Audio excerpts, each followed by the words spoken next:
Welcome everybody to the 2020 basketball preseason webinar. Excited to have everybody on board. So we're going to go through some of the details that we do for many of these sports for the preseason webinar. As I mentioned, hopefully earlier, everybody is on mute. As I just was, I'm working on the app from here. If you have any questions, feel free to type those into the chat box, chat option on the Zoom app. We will answer those as they become appropriate. All right, so if we go on to the next slide. All right, this is kind of our agenda for the day. We're going to do some housekeeping items, go through some basketball sport rule updates and reminders, talk a little bit about the sectionals and the summer games, and then we'll go have some questions once everything is all said and done. So we can move on. So some coaching topics.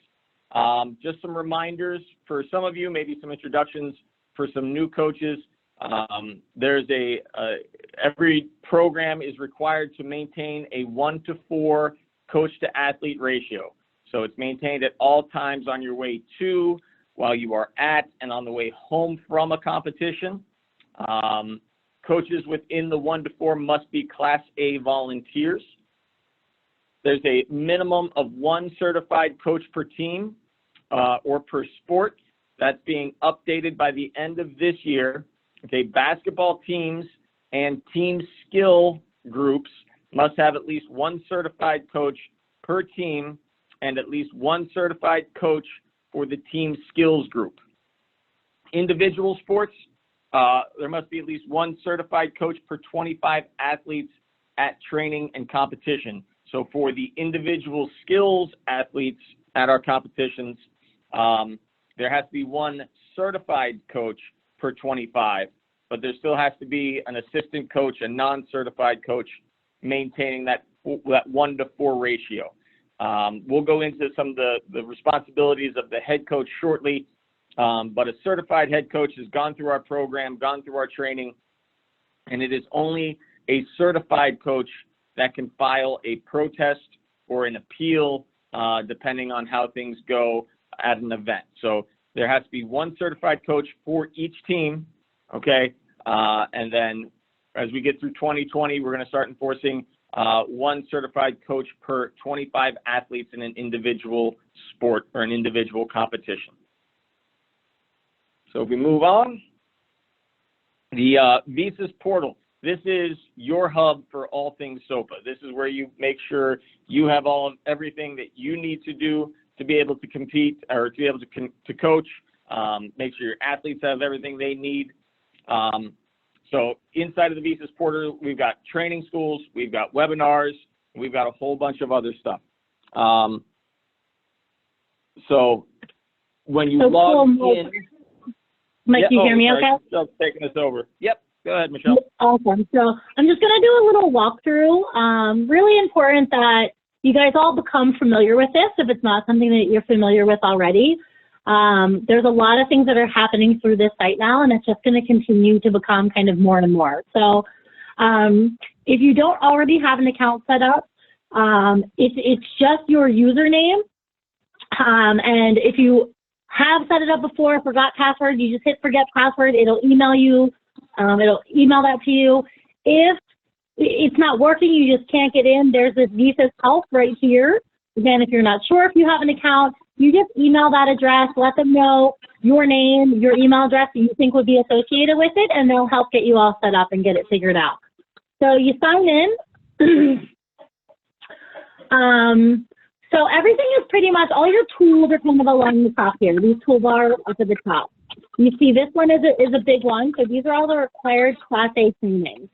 And you'll see here, so general orientation you need to take just once when you first kind of come on board as a Class A. But protective behaviors and concussion training need to get taken often, right? You need to re-up those things every 3 years. So this is where you need to go to be re-upping those certifications from here moving forward. So you just come in here, you take those tests. It'll kind of direct you to different sites. And then the great thing about it is as soon as you take those on here, it will automatically update your visa's record. So there's no more waiting, kind of lag time. Everything kind of happens automatically at this point, which is one of the big benefits of utilizing it this way. Some of the other things on here are training schools. So if you are not already a certified basketball coach, we would love for you to try to become one.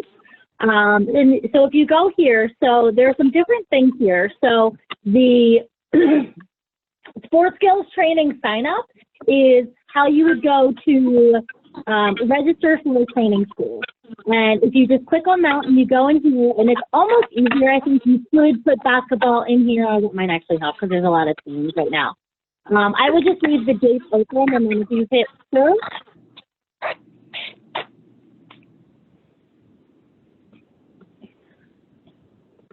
so it wants to work here. There you go. So it'll pop up.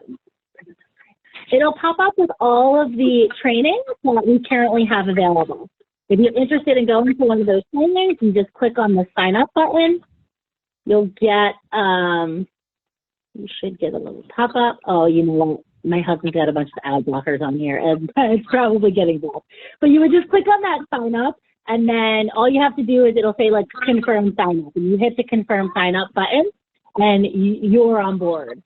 That's all that happens, and sometimes people get a little bit confused. So if you go over here into the My Information and My Calendar, if you just signed up for that training school, it will then pop up in your calendar. So I didn't sign up, but if I did, it would say on here, you know, like March 21st, you've got this certification and here are the details. You've got this training school and here are the details. So if you have Indeed signed up, it will pop up on your calendar there. So that's how you can kind of confirm. Once you do sign up for training schools, and there is a requirement to register for all training schools moving forward. Again, this is how you do it. It's pretty easy. It takes literally less than a minute. You will get all the emails and info sent to you for that training school. And again, really important that you're registering. We have, for some of the winter sports, we did cancel training schools because there was no one registered. You know, we don't know if people were planning to show up the day of and didn't register, but again, those training schools got canceled because we didn't have any people registering. So we're continuing to try to offer a lot of training schools throughout the states and a lot of the sports, but it's really important that you're getting on here and actually signing up.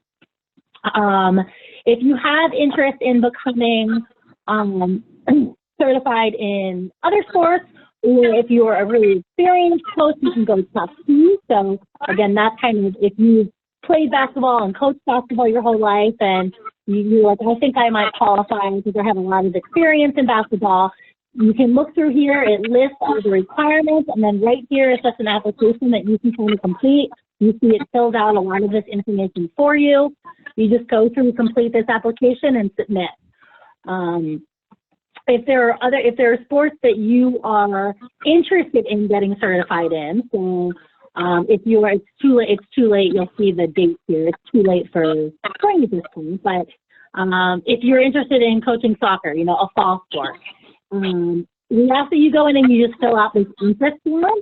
Again, pretty straightforward. It just really asks what sports are you interested in. You click submit.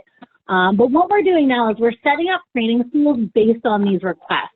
So if we're getting a lot of, you know, requests coming from the Northeast section of the state, then we're going to make sure we've got 1, maybe even 2 training schools happening in the Northeast section of the state to try to accommodate all those people who are interested in getting trained. So again, there's a lot of things. We're just going to keep adding things on here. If you're looking to volunteer, you know, outside of part of your delegation or coach, if you're just looking to be a one-day volunteer at one of the events, this is how you sign up for those things too. So all of our one-day volunteers are also utilizing this system. Athlete leadership opportunities, you can see, so all that registration happens through here as well. So again, just please familiarize yourself with it. If you have any questions at all, you can reach out to Ms. Visa's help at SpecialOlympicsPA.org. Great, and we will pop back into the presentation. So back over to you, Mike.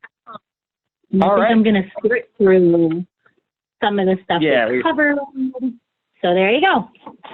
All right. Thank you, Michelle. All right.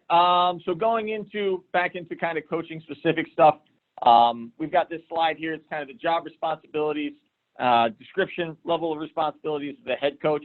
So the head coach should be certified in the sport through our program. They should be knowledgeable in the national governing body rules and regulations. At a practice, they will supervise all coaches and athletes. They'll decide on a training site, develop a communication network, not just between them and their assistant coaches, but between the head coach and the athletes and the athlete families as well. They'll decide on disciplinary natures for the athletes and assistant coaches, a crisis plan at a training venue, for example. They're responsible for equipment, maintaining it, inventorying it, ordering through the program management team if there's uniforms or equipment that's needed, basketballs and whatnot. They will assign duties to the assistant coaches and ensure that assistant coaches and athletes receive schedules, rules, whatever it is that they need to know logistically for the course of the season. They'll make sure all of their volunteers are cleared before the first practice. Similarly, that athletes complete a current medical and have it on file before the first practice. And then they will complete all of the required paperwork for upcoming competitions, training numbers. So the head honcho oversees everything that's going on within the program. And then if we can skip to the next slide, the assistant coach, their duties are to assist the coach, help supervise the athletes in that 4-to-1 ratio, that 1-to-4 ratio we talked about earlier. Hopefully the assistant coaches are working towards becoming a certified head coach in the sport. As you guys all know that have been through a Special Olympics seasons, weird things happen. Coaches have to scratch. There's illnesses. There's work conflicts. So a lot of times you have to elevate an assistant coach to a head coaching position for a particular event. If we don't have a certified assistant, there's a very good chance that we will have to scratch that team. Those athletes will miss that opportunity to compete. So having these backup certified head coaches is really important.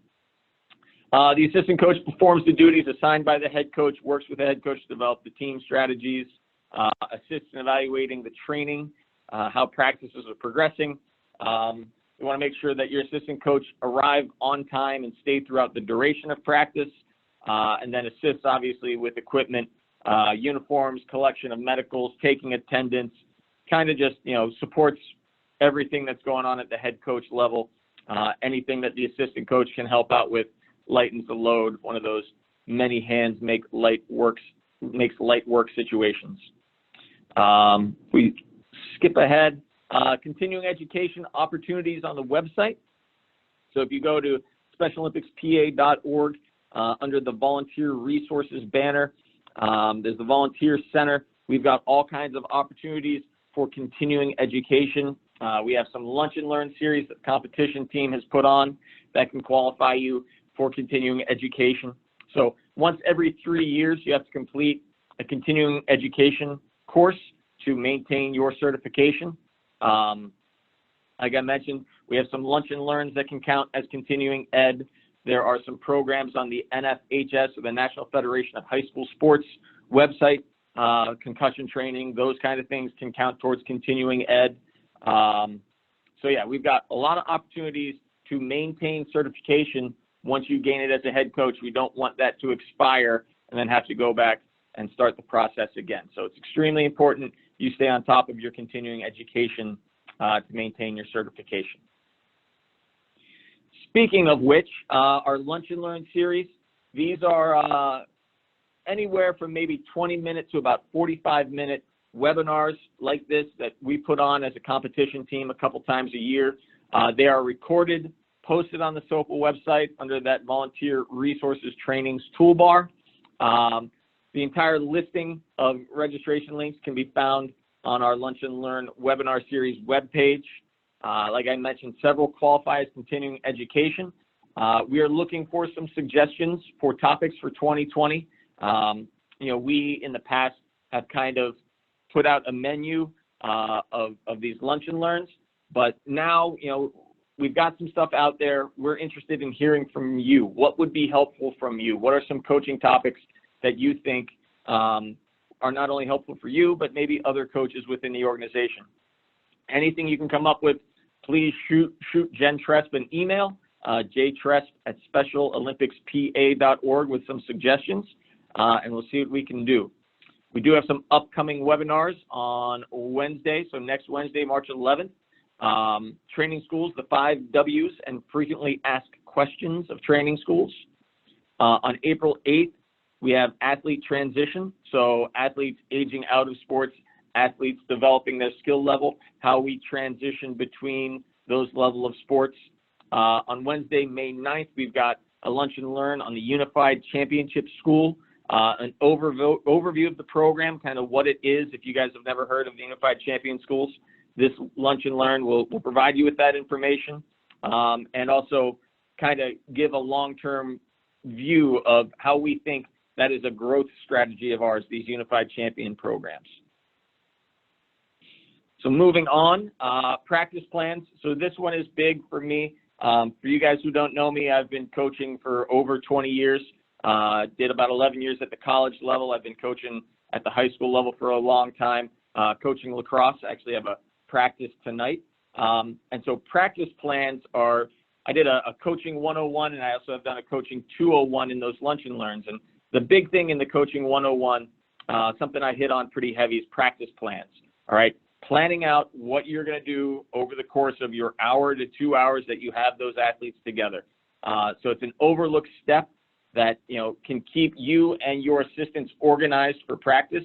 So you want to make sure you communicate that. As we mentioned back in the head coach slide, having a communication plan with your assistants, this is one of those major things that you'll be communicating with them. It keeps your practice organized, so you set specific times that you're going to move forward with drills or move on to a new skill set, and sticking with those times is enormously important.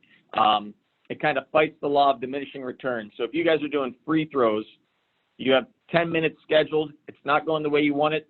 If you do another 10 or 15 minutes, people are going to start to lose interest, and that's when you're going to start losing your returns on your time investment. That's what I mean by the law of diminishing returns. So stick to those times. If free throws don't go the way that you wanted to in those 10 minutes, okay, let's put it on the table, move on to the next drill. We'll come back to that the next practice and address it maybe in a different way. Also, it allows you to be prepared for the next drill. So once free throws didn't go how you wanted, great. We're going to go over to some ball handling drills. Because we have this practice plan set up, as ball handling is our next drill. We've already got the cones out. We're not wasting time, sitting the athletes down for 5 minutes as we're setting up the cones in the next drill. With this practice plan, the assistants or anybody else that there is helping out can set up the cones and be prepared so you can flow right into the next drill. It also maintains a consistent structure to your practice. Athletes at all levels like to be able to get into a rhythm. Building a consistent schedule, a good flow to practice.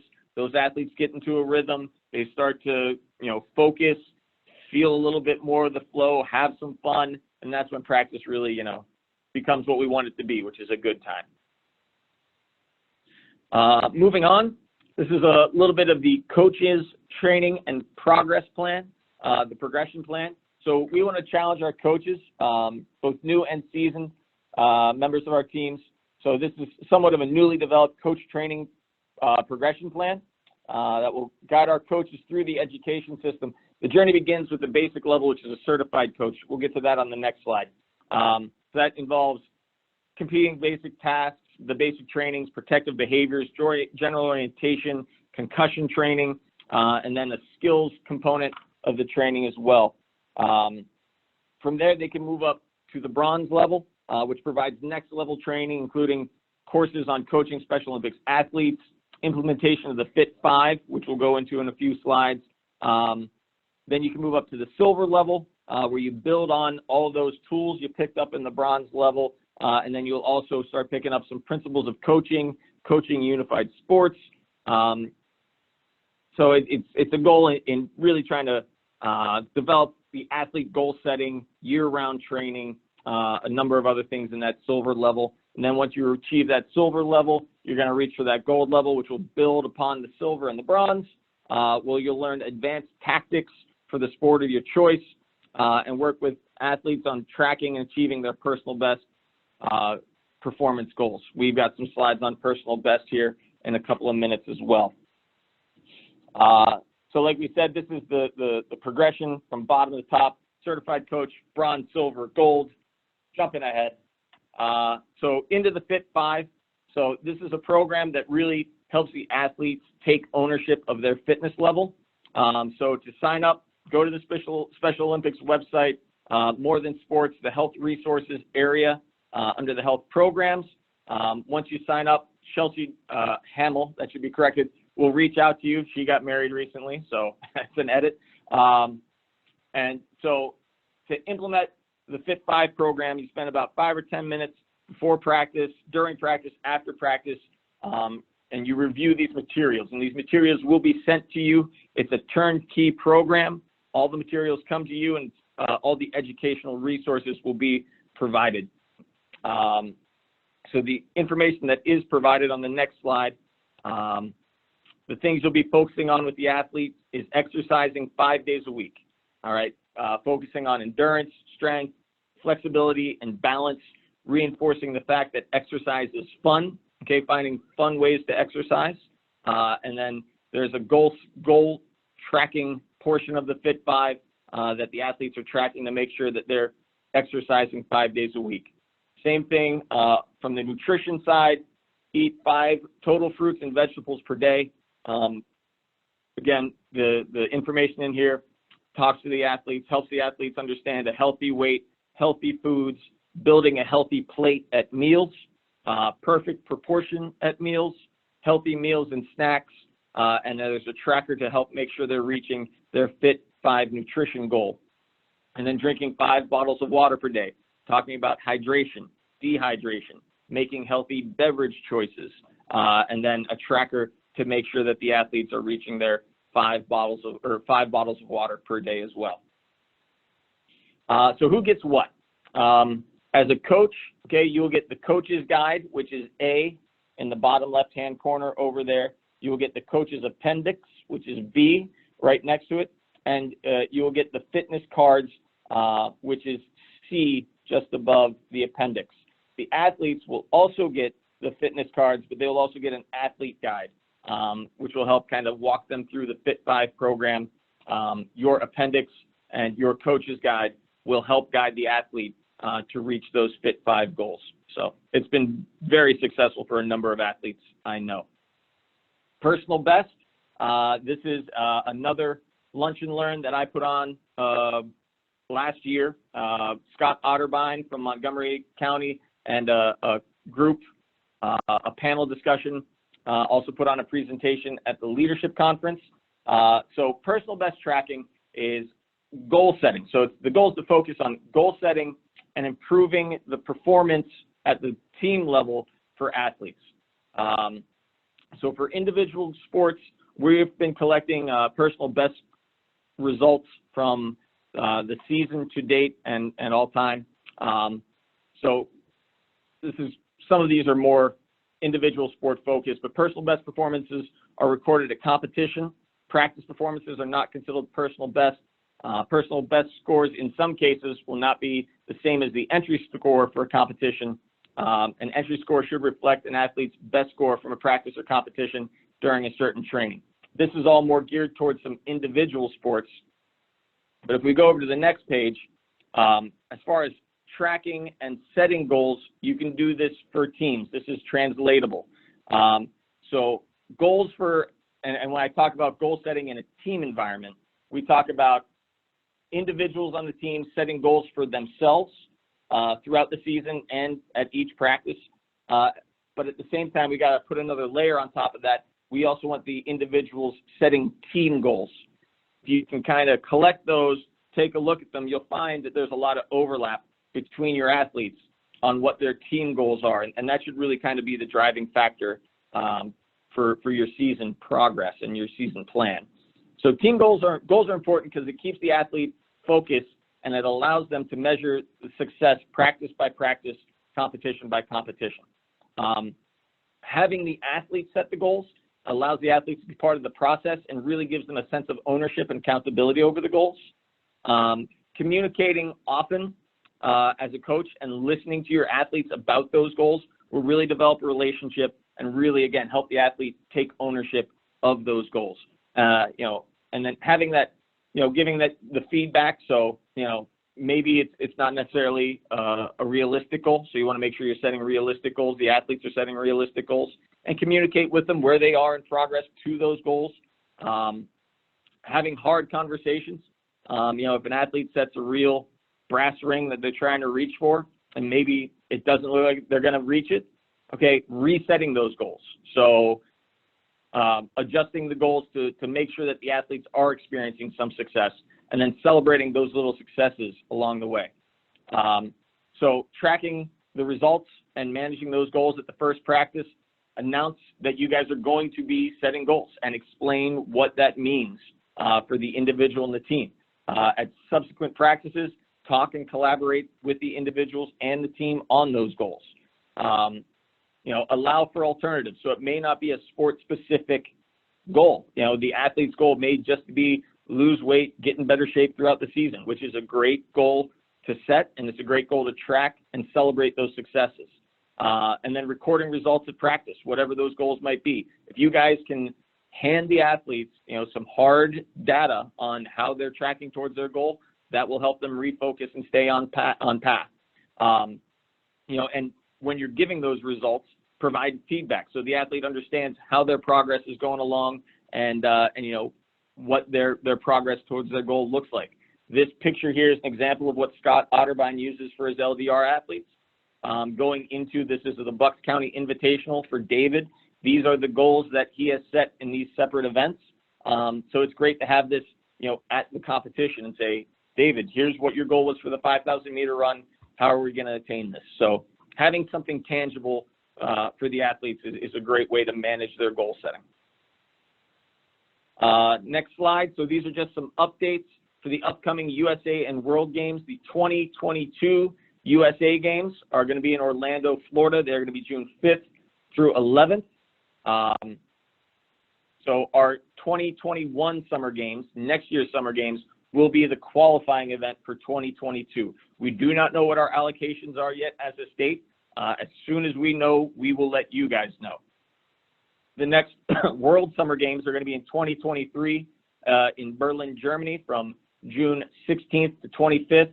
This is hot off the presses. We do not have any other information on this at the time, but there will be more to come. So that is where we stand on this information. So going into 2020 rule changes and updates, just as a heads up, the SOI, our international governing body, only changes the rules every 2 years. So going into this season, there aren't any official rule changes. We'll get some rule changes over the summer and communicate those when they become available. So next is Herb, are you on? I am. All right. Well, I'm going to pass things over to Herb Packer, our state sport basketball director. Questions that you guys have after this, specifically to basketball, can be sent to this email address, bball@specialolympicspa.org. Thanks, everybody. I'm going to drop off the call now and get ready for my practice, but good luck this spring, and we'll see you out there. Hey, Mike, thank you. Couple things before I get into the rule changes and the like. I just want to echo what Mike talked about, practice plans. Most successful coaches follow a regimented practice plan. They time everything out. They move drill to drill.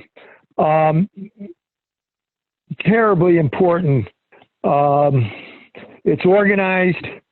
Now, one of the things that I found when I used to coach, I would break everything down into segments, work on different fundamental drills. But every time I approached a drill, I would explain to the athletes what the drill was, what the purpose was, and what skill set that we were working on. And it just, it develops a buy-in from the athletes. Secondly, and it's much more transparent. The other thing, another key word that I heard is progression. And the progression I'm talking about is not in your learning careers, but it's more in your coaching career. And for example, if you're going to work on dribbling, and as a fundamental, the proper technique and the like, you have the athletes doing various dribbling drills. The progression is move on from dribbling, incorporate dribbling into passing. For example, have them dribble, and then part of the drill, have them pass. So it's a progression. You're introducing new skills into recently learned skills. So just keep that in mind, because it's very helpful and beneficial for the athletes. Now, you see that most of the U coaches have been contacted to complete a survey. It's something that we, basketball, myself and the sports management committee have been working on to try and make 3v3 basketball more fun, more competitive for the athletes and for the coaches. Please please take a look at the survey. I won't go into it now because we're not going to adopt any of the rule changes this year, but it's something that I honestly believe will be an improvement to the game of 3v3. Obviously 3v3 is both an entry-level competition, but it's also for those athletes that have aged, no longer can run up and down the court for 5v5, and you'll often see a migration of those athletes back to 3v3. And I honestly believe that if we can adopt these changes, which are laid out in the survey, not only will it be a benefit to athletes, but also to coaches. It'll make coaches be more proactive in the sense teaching athletes various plays, fundamentals. Not that you're not doing it now, of course you are, but the point being is it really takes a much more hands-on involvement. So moving on to the rules, etc. I'm going to talk about both 3v3 and 5v5. And if you have any questions, please do not hesitate to get in touch with me. And I'll give you my email address on my conclusion.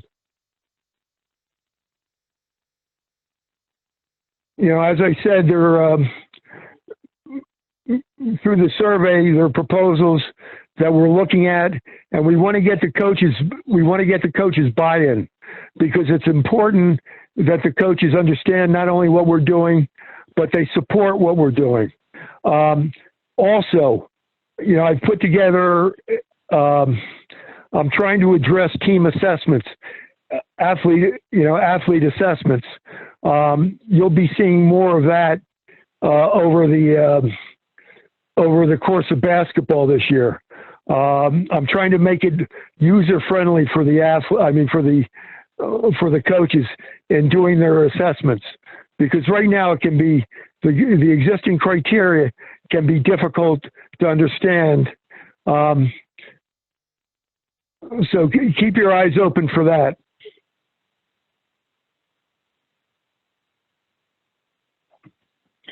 I just want to chime in real quick, Herb. Sure. So on the 3v3, so I know increasing the roster to 6 athletes was part of the proposed rules. So just want to make sure there's absolute clarification that that will not be happening this year.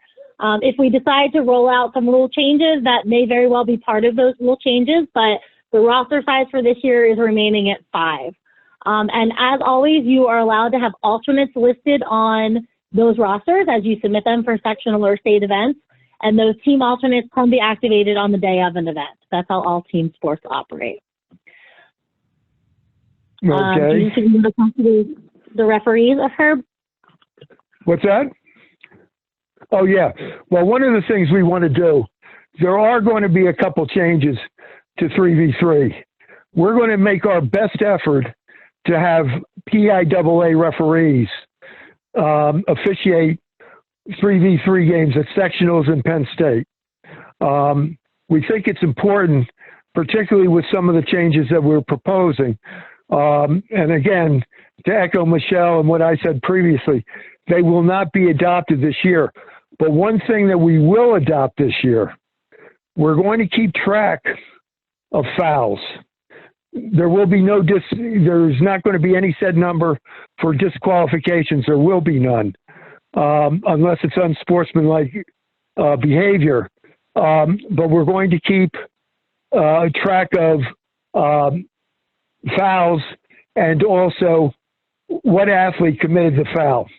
And that will, in part, and I believe it will, justify the adoption of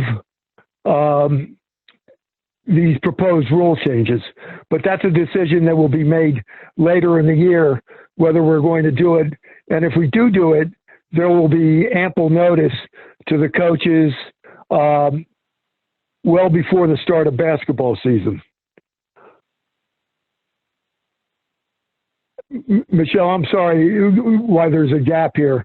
I'm on the phone and I got to keep going off the phone to take a look at these slides. So I go in a sequence. So if you bear with me, I don't have a copy in front of me. Okay, no worries. So I moved on the 3v3 fouls and penalties. Right.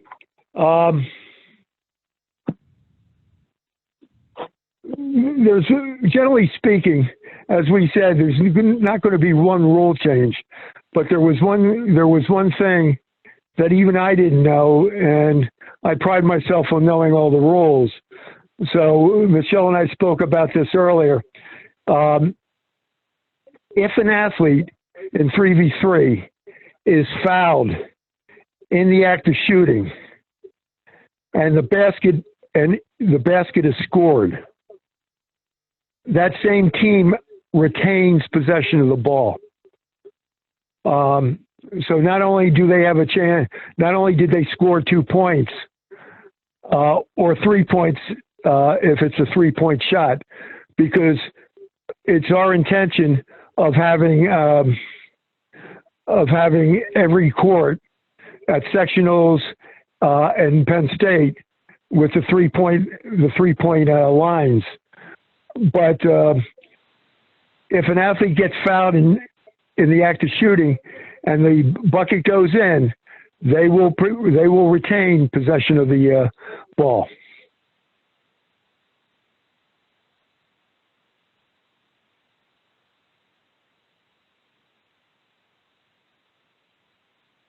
Okay, going to 3v3 and 5v5.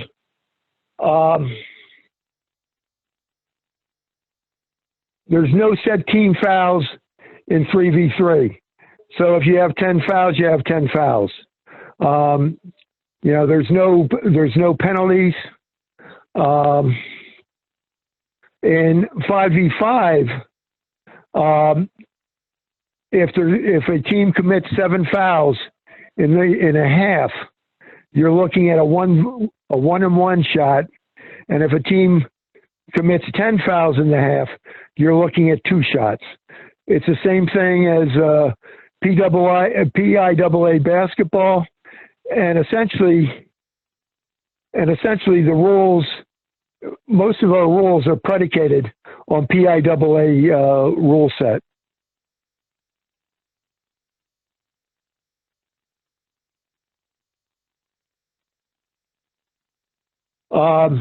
there's no limit on personal fouls this year in 3v3. 5v5, of course, there's 5. If a athlete gets 5v5, commits 5 fouls, he or she is disqualified. Now remember, a technical foul counts as a foul. So if an athlete commits 4 common fouls and has been assessed a technical foul, they will be disqualified. Same as a PIAA. Do we want to go back to the 3v3 and 5v5 prelim rules with the chart? Oh, for the first yeah. section of the chart? All right, yeah, exactly. I'm sorry. Prelims. Just a general comment on prelims. I'm one of those individuals that has the burden or the honor, depending upon which side of the chair you sit on, or depending upon which side of the aisle you sit on, of doing the divisioning. And prelims, what we're trying to do, we're trying to get the athletes to play as hard as they can, as well as they can. So we are mandating a number of requirements as far as you need to indicate your better athletes. For 3v3, you need to indicate your top 2. For 5v5, you need to indicate your top 3. Because we want to see the prelims play to a higher level, so it makes it easier for us to evaluate. One of the reasons why I love Special Olympics, it's simply because Special Olympics provides a forum for a level playing field. It pits athletes of the same skill set against the same skill set. So you don't have a team that's a low skill set play against a team that's very high. So that's one of the things. And we're going to do a new thing this year too, whereas in the past we have not really kept score. We're going to keep score. And what I mean by that, we're just going to keep score on the scoreboard, the flipboard scoreboards. And it will help us as evaluator. It will be the last criteria for us if we come down to 2 teams that they should be in Division 6 or Division 7. We'll take a look of their prelim games, and that may be the deciding factor. For the most part, we won't need those, but in the case, there are times where we have to make that decision. Now we know a lot of those. We know a lot of the comparative strengths of these teams, but at the same time, we're trying to use all the information that we can to division. Let's see. I had something else here I wrote down for prelims. Prelims are 5 minutes. No foul. Fouls can be called, but there are no foul shots. The ball simply taken out on the side or under the basket, depending upon where the foul occurs. In this case, it's just free substitution. Athletes do not have to report to the table. Prelims help us better division. It gives us a handle. But understand, they flash by because particularly at sectionals, particularly down in the Eastern sectional, we have a lot of teams that enter So we don't have all day to do it. So we've got to be organized. We've got to get the games going, and we can't go any longer. So plus down in Eastern Sectionals, I've got 3 prelim games going on at once.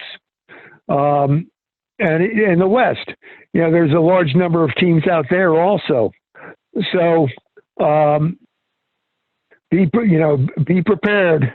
And there'll be as I said, they will be 5-minute games. All right. Anything else you want to add on that, Michelle? Nope, I think that's great for prelims. So let's go into the rules slide, starting with game time. All right. One thing about the coaches too. I mean, as far as the rules, generally speaking, particularly in 5v5, a coach, if there's any misbehavior, you'll be warned once. And if you do it again, you can be evicted. I mean, you can be disqualified from that game. And depending upon code of conduct, such as language or the like, maybe for the tournament. So please keep that in mind. Again, the mantra of this is safety, equal competition, and sportsmanship. I'd love to see passionate coaches, but don't lose control of yourselves, okay? And it seldomly happens, but it's a rule. So I want you to be aware of the rules. And it's been there for quite a while. It's been in the rule book for quite a while. So it's not something that's new.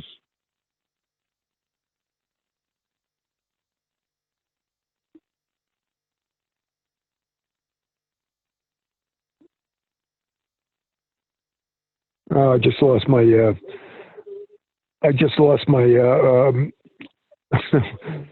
my PowerPoint, so my slide. So, on the first slide, really just kind of an overview. We will send you guys these slides, so you'll have them as a reference. But we kind of tried to highlight in red font just the things that stand out that have kind of come up as questions.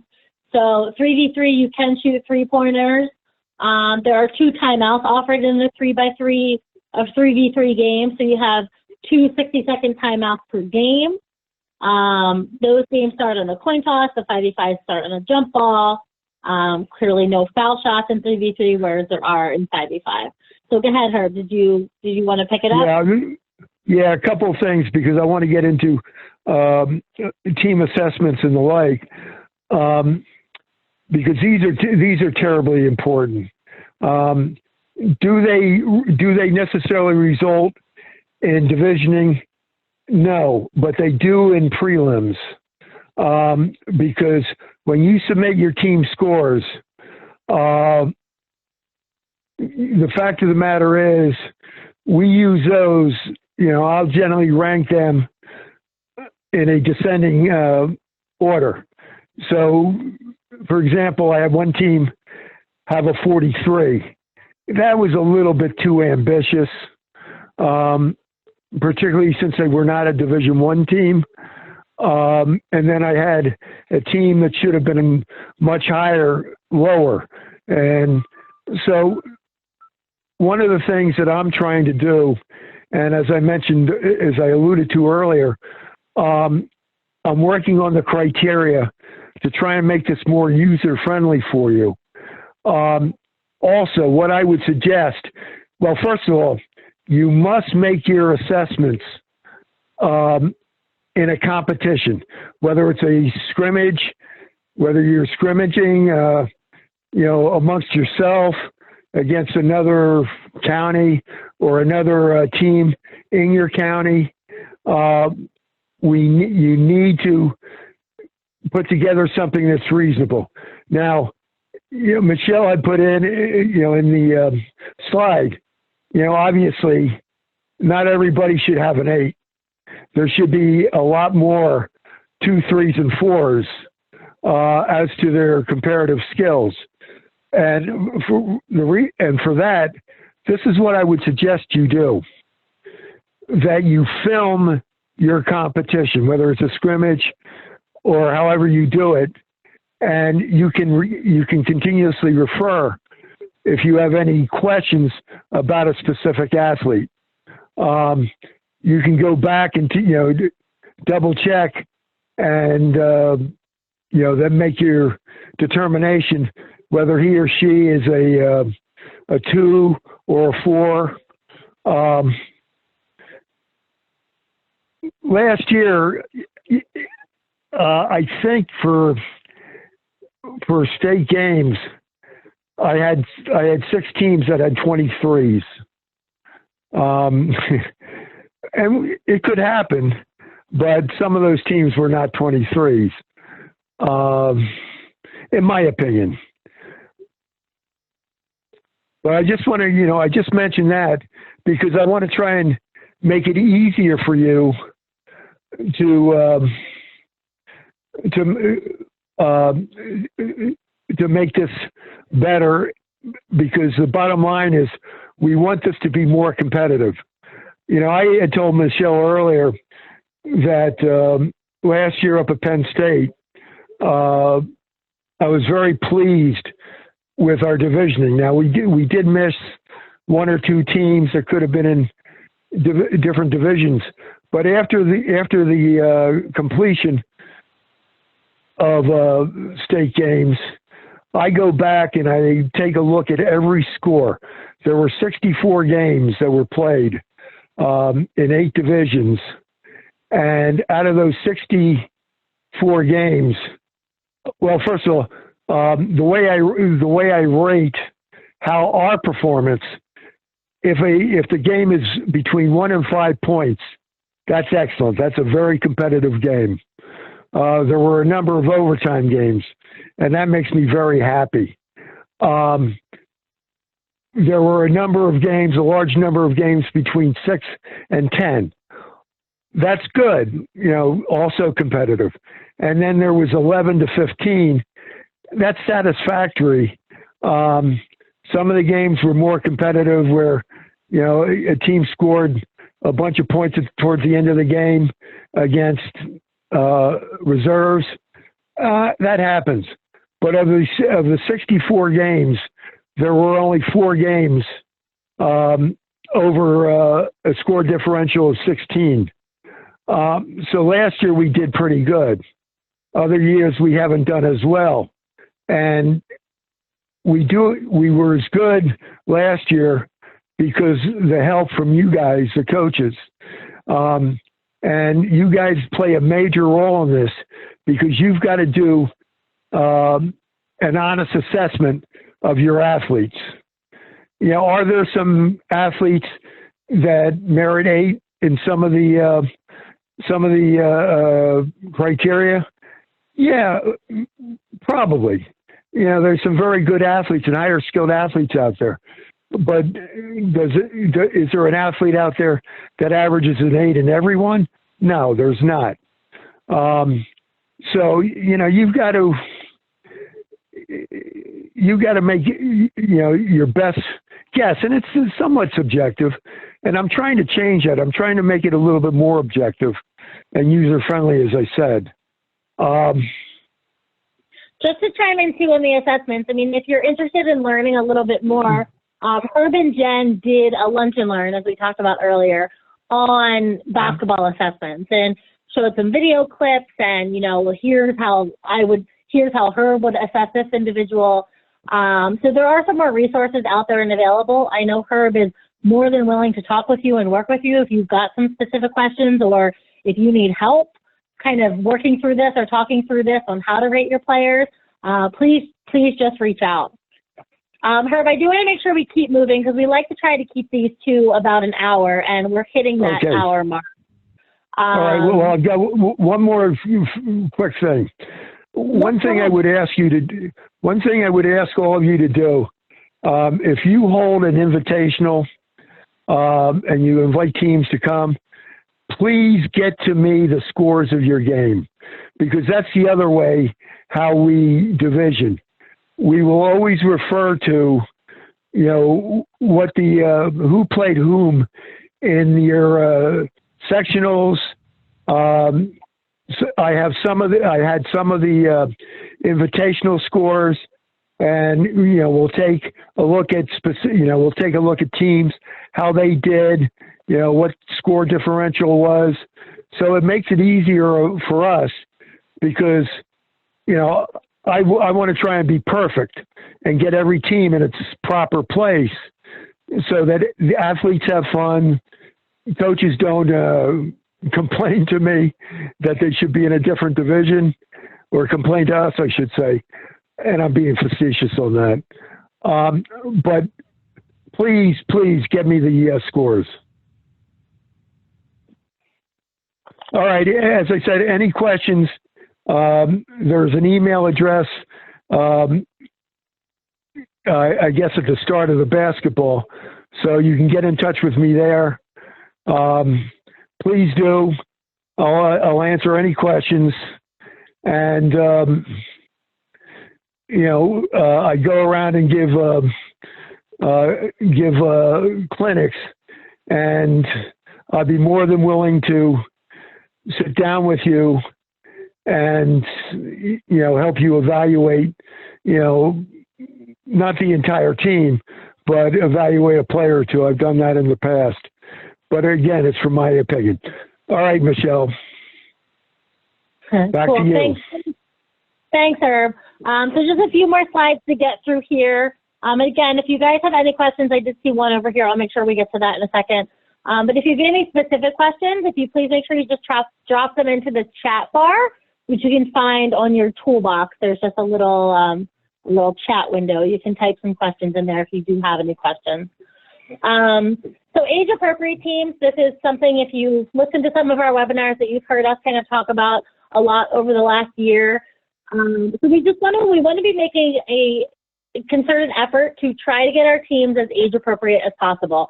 I think basketball is honestly one of the ones where we do better than some other sports. So kudos, and please just kind of continue trying to track down that path.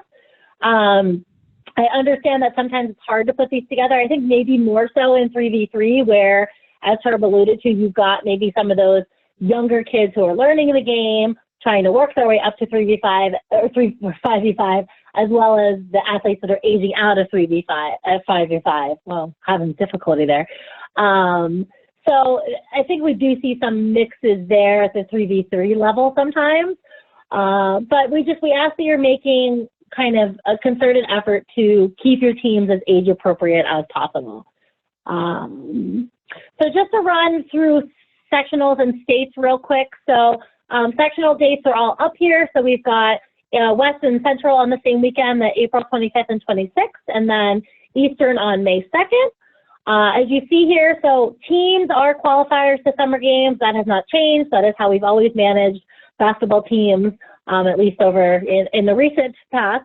Basketball skills is not a qualifier for 2020. So I know some other sports, so golf and tennis, which were added as new qualifiers this year, skills in those sports are qualifiers to summer games, but basketball for this year will remain the same as it's been. Skills are not a qualifier to summer games. So it is not required that those athletes are attending a sectional in order to be able to attend skills in summer games. Also want to make sure that it's well known that if teams are not advancing, individuals should not be dropping from a team and entering into summer games as skills. That's completely inappropriate. You know, if you're playing on a team, you're clearly qualified enough to be playing and to be part of that team. So just want to make sure that there's some clarity around that. This will very likely change as we continue to move forward. So I just put, you know, likely this may change moving into the 2021 season, but we will keep you informed. There are no changes to that this year.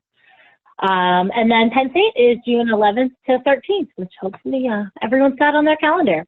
So just real quick with some other updates. We've got a SOPA coaches Facebook group. If you're not a part of it, would absolutely encourage you to become a part of it. It's a great forum for just information sharing. We're sure to post kind of all of the upcoming deadlines or webinars that we've done, recorded webinars that we've done. So it's just a really good place to kind of come together, ask questions. Our staff monitors it, tries to answer questions as quickly as possible, but also other coaches will chime in helping you to answer some of those things as well. We'd love to hear about all the great things that you guys have going on. So it's a really good tool. Here are some local program invitationals that are basketball specific. We pulled just all the basketball ones out of the ones that we're aware of that are happening. So again, there's contact information, kind of the person to email if you're interested in going to some of those events. I will send out these slides and you can feel free to reach out to any of those individuals. If you've got an invitational coming up this spring that you don't see on here, if you just email Mike Irmer, he'll get it added, and all of these things are listed on the SOPA website. If you go to the event calendar, we list all the invitationals that we're aware of that are happening throughout the year. So if you get that information to us and we know what's happening, we're happy to get it up there for you. So one more question that just came through. Yeah, so someone had just said, which we know is sometimes a problem, that looking at the results from tournaments or invitationals kind of earlier in the season, it's not always the same individuals that you're taking to those events. You know, and I think the one thing that I would just try to say about that is you should have a pretty set team roster. You know, it might be more than the 5 or more than the 8 for 5v5, but there should be a group of individuals that you're practicing that are your team. Now, I know you might be missing one of your best players at an event, so it's going to make your team look very different than your team may actually be, but just really important that you're keeping that same core group of people, just like you would see happening in any other sports organization. And just kind of on that back, we will, as we start to kind of convert into regions through regionalization, one of the things that's put on the table that is very likely that will be happening is the submission of preseason rosters. So now we're collecting training numbers kind of on the back end of the season, which honestly really doesn't make a whole lot of sense. So, you know, having athletes almost register for a sport, having teams put together early on in the season, and having all of those things submitted. And that's what we're then pulling from 4 sectionals, 4 states, 4 invitationals that you're attending. So again, I know that happens, and I know not everybody's able to attend everything, but just really important that you're keeping kind of that core group of individuals together that are your team throughout an entire season. There's no other questions in that chat box at this point. If you have any other questions, please feel free to put them in there. I know we kind of skipped around on the slides a bit here. So if you've got any questions about just some of the general rules, it's one of our points of emphasis this year to really try to better enforce the rules consistently across our events. There have definitely been some issues with that in the past. You know, West is doing one thing, East is doing one thing. When they come to summer games, there's a lot of confusion. So definitely, again, a point of emphasis for us across all of our sectionals this year to just make sure that there's that consistency happening. So included just kind of all the rules in here for you guys. If you're hosting invitationals, we do have some nice sheets. I'll actually make sure all that stuff gets put up on the website under the sports offers page. The recording of this webinar will also be up there if you've got some people that are interested in it. So if you're just on the website here, if you go to Sports and Games, Sports Offered, get this out of here.